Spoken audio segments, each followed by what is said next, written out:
Day 2. Hi ಎಲ್ಲರಿಗೂ good morning. ಮಾರ್ನಿಂಗೇ idli ಮಾಡಿದ್ದೆ ಟಿಫನ್ಗೆ. So ಇವನ ಬಟ್ಟೆ ಎಲ್ಲ ಐರನ್ ಮಾಡ್ತಿದ್ದೀನಿ, ಯೂನಿಫಾರ್ಮು. ಇನ್ನು ಇವನಿಗೆ ರೆಡಿ ಮಾಡಬೇಕಾಗಿತ್ತು. ಇವನ್ನ ರೆಡಿ ಮಾಡಿ ನಾನು ಸ್ಕೂಲಿಗೆ ಬಿಡಬೇಕಲ್ವ, ಟೈಮ್ ಆಲ್ರೆಡಿ ಆಗ್ತಿತ್ತು. ಇವನು ರೆಡಿ ಆಗೋಷ್ಟರಲ್ಲೇ ಒಂದು ಹಾಫ್ ಆನ್ ಅವರ್ ಟೈಮ್ ತೊಗೊಂಡ್ಬಿಡ್ತಾನೆ. ನನಗೆ ತುಂಬ ಸತಾಯಿಸ್ತಾನೆ ರೆಡಿ ಆಗೋದಕ್ಕೂ ಅಷ್ಟೇ. ನನ್ನ ಕ್ವಶನ್ಸು ಜಾಸ್ತಿ ಕೇಳ್ತಾನೆ ಇವನು. ಸೊ ಇವನ ಬುಕ್ಸ್ ಎಲ್ಲ ಬ್ಯಾಗಲ್ಲಿ ಹಾಕಿ ಇನ್ನು ರೆಡಿ ಮಾಡ್ತಿದ್ದೆ ಇವನ್ನ. ಆ್ಯಂಡ್ ಇನ್ನೊಂದೇನೆಂದರೆ ನನ್ನ ದೊಡ್ಡ ಮಗನೂ ಲಂಚ್ ಬ್ಯಾಗ್ ಮರ್ತೋಗಿದ್ದ. ಸೊ ಅವನದು ಲಂಚ್ ಬ್ಯಾಗ್ ತೊಗೊಂಡು ಇವನ್ನ ಸ್ಕೂಲಲ್ಲಿ ಬಿಟ್ಟು ಅವ್ನಿಗೆ ಲಂಚ್ ಬ್ಯಾಗ್ ಕೊಟ್ಟು ಇನ್ನು ಮನೆಗೆ ಬರೋ ಅಷ್ಟರಲ್ಲಿ 8:45 ಆಗೋಗಿತ್ತು. ಇನ್ನು ಮನೆ ಕೆಲಸ ಸ್ಟಾರ್ಟ್ ಮಾಡಿಕೊಂಡೆ. ಆ್ಯಕ್ಚುಲಿ ನಾನು ಇವಾಗಲೂ ಬಿಟ್ಟು ಬಂದು ಕುತ್ಕೊಂಡು ಕಾಫಿ ಕುಡಿತೀನಿ. ಸೊ ಇವತ್ತು ಆ ಚಾನ್ಸು ಇರಲಿಲ್ಲ ನನಗೆ. ಆ್ಯಂಡ್ ನಿಮ್ಗೇನಾದರೂ ಸ್ವಲ್ಪ ಡಿಸ್ಟರ್ಬೆನ್ಸ್ ಬರ್ತಿದ್ರೆ ಪ್ಲೀಸ್ ಸಾರಿ, ಅದು ನನ್ನ ಮಗ ಸೌಂಡ್ ಮಾಡ್ತಿರೋದು. ನೆಕ್ಸ್ಟ್ ಟೈಮ್ ಅದು ಆ ಥರ ಆಗ್ತಿರೋ ಥರ ನೋಡ್ಕೊಳ್ತೀನಿ.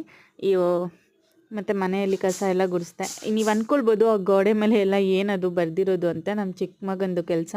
ಸೊ ಅವ್ನು ತುಂಬ ಹಠ ಮರಿ, ಹಾಗಾಗಿ ಏನು ಹೇಳಿದ್ರು ಅವ್ರು ಕೇಳಲ್ಲ, ಬರೀತಾನೆ.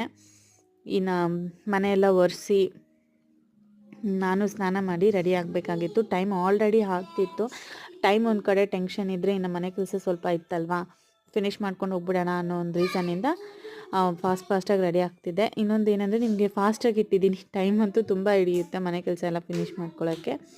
ಆ್ಯಂಡ್ ನಾನು ಎಲ್ಲ ರೆಡಿಯಾಗಿ ಇನ್ನು ಪೂಜೆ ಮಾಡಬೇಕಾಗಿತ್ತು. ಆಲ್ರೆಡಿ ಎಲ್ಲ ರೆಡಿ ಮಾಡಿಟ್ಟಿದ್ದೆ. ಸೊ ಹೋಗಿ ಪೂಜೆ ಮಾಡಿ ಇನ್ನು ರೆಡಿ ಆಗಿಬಿಟ್ಟಿದ್ದೆ. ಟೈಮ್ ಬಂದು 10:25 ಆಗಿತ್ತು. ಇನ್ನು ನಾನು ಅಲ್ಲಿ ಹೋಗೋ ಅಷ್ಟರಲ್ಲಿ 10:30. ಆ್ಯಂಡ್ ಎಲ್ಲ ಕ್ಲಾಸ್ ಎಲ್ಲ ಮುಗಿಸ್ಕೊಂಡು ಇವತ್ತು ಬಂದು ಐಬ್ರೋ ಸೆಕ್ಷನ್ಸ್ ಇತ್ತು.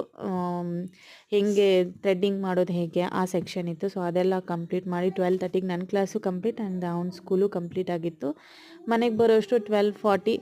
ಸೊ ಮನೆಗೆ ಬಂದಮೇಲೆ ಸಾಂಬಾರ್ಗೆ ಇಟ್ಟಿದ್ದೆ. ಆಲ್ರೆಡಿ ಟೈಮ್ ಆಗಿಬಿಟ್ಟಿದೆ ಅಲ್ವಾ, ಸಾಂಬಾರ್ಗೆ ಇಟ್ಟಿದ್ದೆ. ಇನ್ನೊಂದೇನೆಂದರೆ ಅವನಿಗೆ ರೆಡಿ ಮಾಡಿ ಬಟ್ಟೆ ಹಾಕ್ತಿದ್ದೆ, ಯೂನಿಫಾರ್ಮ್ ಎಲ್ಲ ತೆಗೆದು. ಆ್ಯಂಡ್ ನಿಮ್ಗೇನಾದರೂ ಇಷ್ಟ ಆಗಿದ್ರೆ ಪ್ಲೀಸ್ ಲೈಕ್ ಆ್ಯಂಡ್ ಸಬ್ಸ್ಕ್ರೈಬ್ ಮಾಡ್ಕೊಳ್ಳಿ. ಸಬ್ಸ್ಕ್ರೈಬ್ ಮಾಡೋದು ಮಾತ್ರ ಮರಿಬೇಡಿ. And thank you so much ಇಷ್ಟೊತ್ತು ನನ್ನ ವಿಡಿಯೋ ನೋಡಿದ್ದಕ್ಕೆ. ಪ್ಲೀಸ್ ಲೈಕ್ ಮಾಡಿ. Thank you.